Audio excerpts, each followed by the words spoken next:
Gaming phones are usually thick, heavy, and scream gamer from across the room. But Nubia just changed the formula. This is the RedMagic 11 Air. It's thinner, lighter, and surprisingly sleek, but it's packing the Snapdragon 8 Elite and a redesigned cooling system.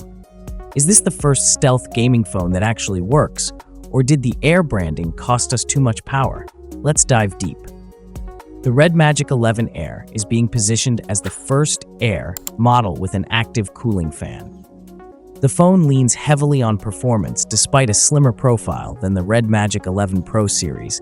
The phone will be powered by Qualcomm's Snapdragon 8 Elite chipset, paired with RedMagic's in-house Red Core R4 gaming chip. According to the company, the secondary chip is meant to help with performance stability and power management during long gaming sessions. The 11 Air is also confirmed to use UFS 4.1 storage and what the brand refers to as LPDR5X Ultra memory, though exact configurations haven't been shared yet. One of the more unusual claims involves PC game emulation. RedMagic says the 11 Air can run titles such as Tomb Raider 9 and Need for Speed 17 at an average of 60 FPS using a built-in emulator.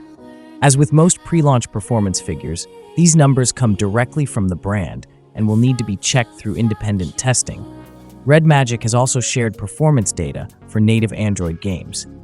The company claims Honkai Impact 3 runs at a stable 60 FPS, while competitive titles like Delta Force and MOBA games can reach 144 FPS.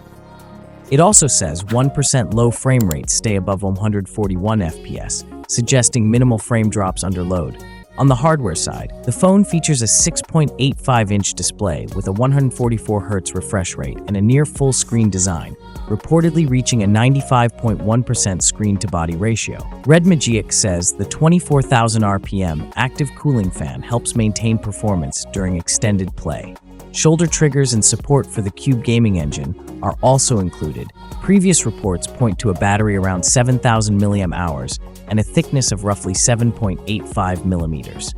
More details are expected ahead of the January 20th launch. Thanks for watching. Like, comment, and subscribe.